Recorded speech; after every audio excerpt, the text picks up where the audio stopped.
So I grew up in a Christian home. I always was raised as a Christian. And when I was about in middle school sometime, my brother invited me to come to a study, and him and his friends were there, and they were just kind of looking at the Bible.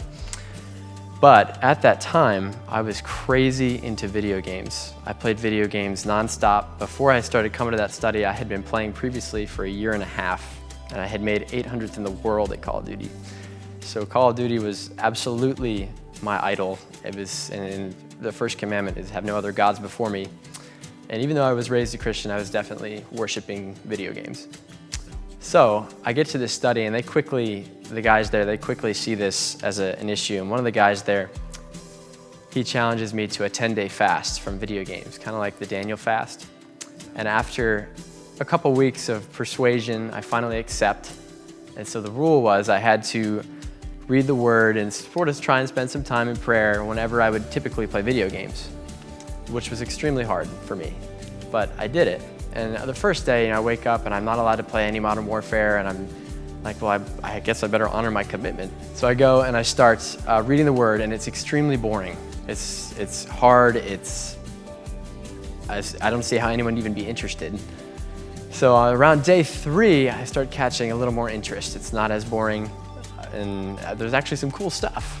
And anyway, so on, the 10 days go on, and by the 10th day, or actually the 11th day, I wake up, I'm released from my commitment. I've fulfilled my fast from video games, and I'm free to play again. So I go back to play, and I start the console up, and the game's playing, and I play for maybe 30 minutes. I play a match in the free-for-all mode that I was so good at, and I'm bored.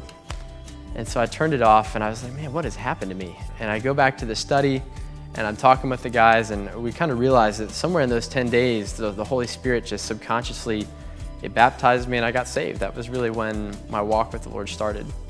And I'm so thankful for the friend I had who challenged me to that, who's seeing those issues. And that was 8 years ago now. Before I really got saved, I battled with a lot of anxiety and depression, especially, and even after I got saved a little bit for the first few years in high school, it was a real struggle. And the way that I guess I've combated that or fought against that is with the Bible, with the Word. And it has been, the verse that comes to mind is 1 Peter 5:7, casting all your anxieties on Him because He cares for you. I just think of a fisherman who takes the line and he chucks it out into the water. And that's what we're supposed to do, lay our worries at the feet of God. Depression has multiple symptoms for different people, and they all have common denominators, but the cause is different. And for me, it was different things. But when I focused on truth, that is what set me free. The truth of His Word, and just maintaining that walk with Him. So my favorite Bible verse is Colossians 3:2, and it says, set your minds on the things that are above and not on the things that are on earth. That also in conjunction with 1 Peter 5:7, thinking about what I need to cast away and what I need to focus on. When I was 11 to 12 when I started that fast. I played for a whole year, and I was able to give it up because of a friend.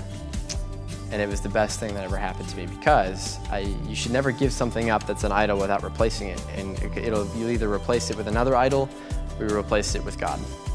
So just give it a shot. I didn't believe in I didn't know what was coming. I didn't believe in anything that could happen. But just giving it a shot for 10 days changed my life.